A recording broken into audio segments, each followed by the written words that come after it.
Ricardo Rodríguez Silvero, economista, ¿qué tal? Buen día. Buen día, Mina, a toda tu audiencia y a tus compañeros ahí en la radio también. Bueno, Ricardo, este tema, filtran datos de miles de offshore en todo el mundo. Primero, ¿puedes explicarnos para poder entender qué es lo que se descubrió acá y si efectivamente, qué es lo que son los offshore y esto qué es lo que es lavado de dinero y qué es lo que consiste el lavado, es evasión, la evasión también es lavado? Explícanos nada, Ricardo, si vos sabés lo que te estamos hablando. Sí, estoy al tanto. Sí. A ver si puedo explicar. A ver. Los depósitos offshore son depósitos en paraísos fiscales. ¿Y qué son los paraísos fiscales? Los paraísos fiscales son territorios delimitados en los cuales se puede depositar sumas ingentes de dinero sin pagar impuestos o pagando tan pocos impuestos que realmente todo el mundo desea hacerlo con la cantidad de dinero sobrante o capital que no se pueda invertir todavía. Entonces la gente se lanza a los paraísos fiscales para así ahorrar dinero. Pero esos paraísos fiscales, digamos, son legales. O sea, si yo tengo, no sé, $1 millón que me sobra o no tengo dónde invertir ahí, ¿puedo poner mi plata ahí y no voy a pagar impuestos o voy a pagar mínimo y todo es legal o no? Todo eso es legal. Offshore significa solamente lejos de la costa. El lenguaje correcto es decir paraíso fiscal porque se pagan muy pocos impuestos. Depositar el dinero de uno en un paraíso fiscal no es ilegal en nuestro país, tampoco es ilegal en otros países y no tenemos todavía nosotros una conducción mundial en materia de transferencias de dinero y de depósitos que pueda legislar diciendo eso es ilegal.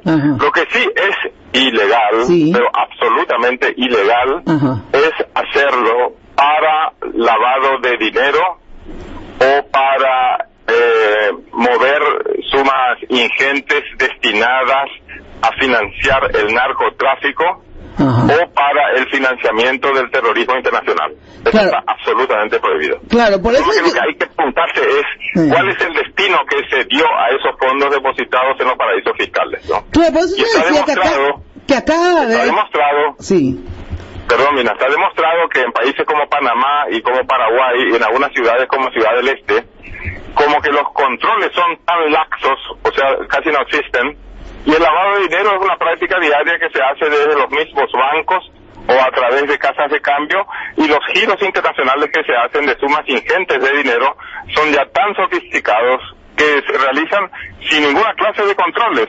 Por eso es que la comunidad internacional, incluyendo dentro de ella no solamente a los países limítrofes o copropietarios en términos territoriales de la zona de las tres fronteras, sino también a países como Estados Unidos, la Unión Europea y otros muy preocupados por el financiamiento que se está realizando desde la zona de las tres fronteras y desde Panamá a actividades non santas, ¿no? Claro, pero por ejemplo, Messi, que figura acá, ¿verdad?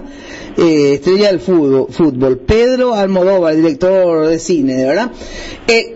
Vamos a suponer que Messi gane 30 millones de dólares en el año. Eso significa que, ponele, pagó impuestos, ¿verdad?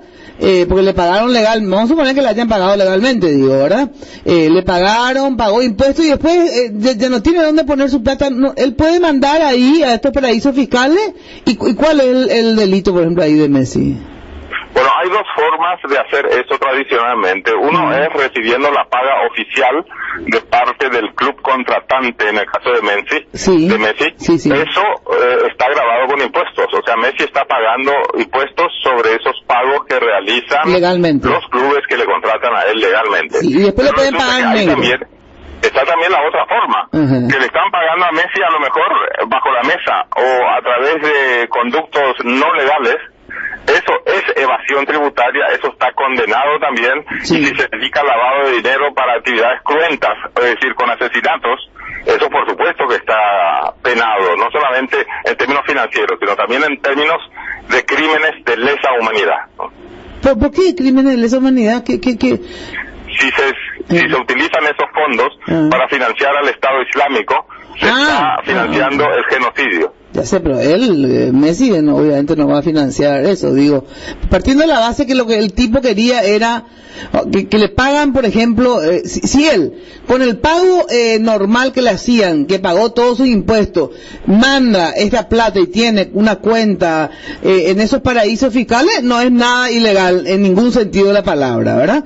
Si se hace por los canales legales, no, pero ya sabemos que muchos de esos cobros se realizan bajo la mesa o por conductos no legales. Claro. Eso sí es actividad que puede ser tipificada como delitos económicos. Ajá. Lo que pasa es que una vez que depositan esos fondos en los paraísos fiscales, como esos paraísos fiscales no están controlados y nadie puede verificar cuál es el destino final de esos fondos, en la práctica estarán financiando literalmente el terrorismo musulmán.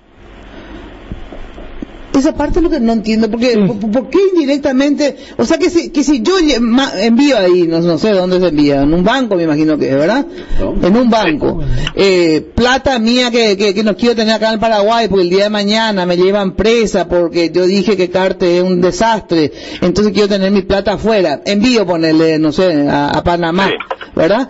¿Por qué yo voy a estar involucrada? ¿Por qué decir que yo indirectamente financio? Vos no, pero una vez que depositas ese dinero en un paraíso fiscal, lo que ese paraíso fiscal hace con esos fondos recolectados de fulano de tal, de sultana de tal, etcétera, esos fondos, ahí está el problema, que la comunidad internacional no saben cuál es el destino de esos fondos, pero evidentemente hay gente que se pasa financiando el terrorismo internacional en forma sistemática y concretamente Irán financiando una parte de la guerra en Siria y Arabia Saudita financiando la otra parte de la guerra en Siria, y aparte de eso está demostrado que el gobierno de Turquía estuvo comprándole petróleo al Estado Islámico y dándole dinero al Estado Islámico. El Estado Islámico a su vez deposita ese dinero en esos canales negros que existen y se está financiando así literalmente la masacre, no solamente de la ciudadanía siria, sino también los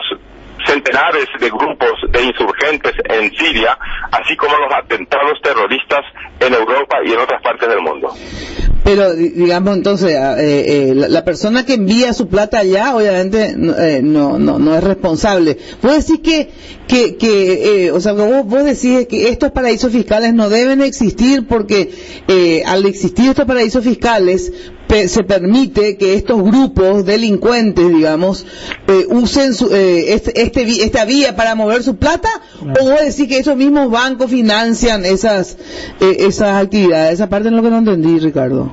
Y todas las cosas juntas, mira, una parte de las actividades de esos paraísos fiscales con seguridad es legal, nadie va a poder objetar nada, pero resulta que como paraísos fiscales no están controlados debidamente, nadie puede saber lo que ellos hacen en forma clandestina o ilegal o cruenta con esos fondos, y como se sabe que hay bancos también internacionales que se prestan a ese tipo de transacciones, y la comunidad internacional tiene que ver primero cómo controlar mejor a los paraísos fiscales y segundo cómo controlar mejor a los bancos. Hay una película que es casi un bestseller que se llama Agente Internacional, que habla de la intervención mafiosa de algunos bancos internacionales en los giros clandestinos que financian el terrorismo internacional. Habría que recomendar eso, Mina, porque es muy actual. Los autores son Naomi Watts y Chris Owen. Digna de verla, porque es la realidad de la zona de las tres fronteras y de los bancos y de las casas de cambio y de los giros o casas de giros que se dedican internacionalmente a eso. Espera, ¿cómo se llama la película? Acá estamos buscando en Netflix. La película se llama en castellano Agente Internacional, en inglés se llama The International. Agente Internacional. Además cuentan la historia real de tres bancos involucrados en giros cuentos de dinero que quebraron y que fueron rápidamente sometidos a silencio para que la comunidad internacional no se entere de que estaban traficando muertes y asesinatos, ¿no? Qué bárbaro. Buscando acá en mi toma, Héctor, quiero ver si está en Netflix. ¿Vos en Netflix viste? ¿Me estás hablando, Mina? Sí. Bueno, Ricardo, y esto significa que, digamos, ¿qué hacen? ¿Qué significa estos paraísos fiscales? Que vos, cuando depositas tu plata allá, entonces, no pagás los impuestos, pero aparte también, la otra ventaja es que no existen tantos controles, me decís. Esas son las dos ventajas de un paraíso fiscal. Exactamente. Pero cuando hablamos de paraíso fiscal, la gente piensa solamente en Panamá o en las Islas Caimán. Hablemos, Nina, de la zona de las 3 fronteras. Paraguay está involucrado en ellas y es el país que menos controles tiene y por lo tanto es el país que se utiliza para transferencias non-santas. Bueno, y esto, digamos, ¿quién controla a nivel mundial? O sea, ¿cómo está legislado a nivel mundial la finanza? No hay ni un organismo que legisle esto, Ricardo. No hay ninguna instancia supranacional a nivel mundial que legisle este tipo de transacciones y menos todavía una autoridad ejecutiva a nivel mundial que se encargue de administrar eso. Tampoco existe una Corte Internacional de Justicia para giros cruentos de dinero. Claro. Entonces, en síntesis, esto va a seguir existiendo. ¿Y cuál es la ventaja del país que lo hace? En el sentido, qué sé yo, así como en Punta del Este, era para el Estado mismo un negocio, digamos. A ver, ¿en qué nos puede beneficiar o perjudicar a nosotros como país, digo? Bueno, a nosotros como país a nivel internacional nos perjudica cuando tenemos nuestros hijos o hacemos nuestros viajes a esos lugares que están amenazados por el terrorismo internacional. Pero ¿para qué ir tan lejos? Lo que hay que preguntarse es cómo le beneficia o le perjudica a las zonas colindantes de la zona de las 3 fronteras y concretamente a Ciudad del Este, a Pedro Juan Caballero y a todas esas localidades cercanas. El lavado de dinero es mayúsculo en Paraguay, no estoy diciendo nada nuevo. Con ese lavado de dinero surgen como hongos, las torres altas, los hoteles de lujo, los supermercados y tal. No es una casualidad eso, Mina.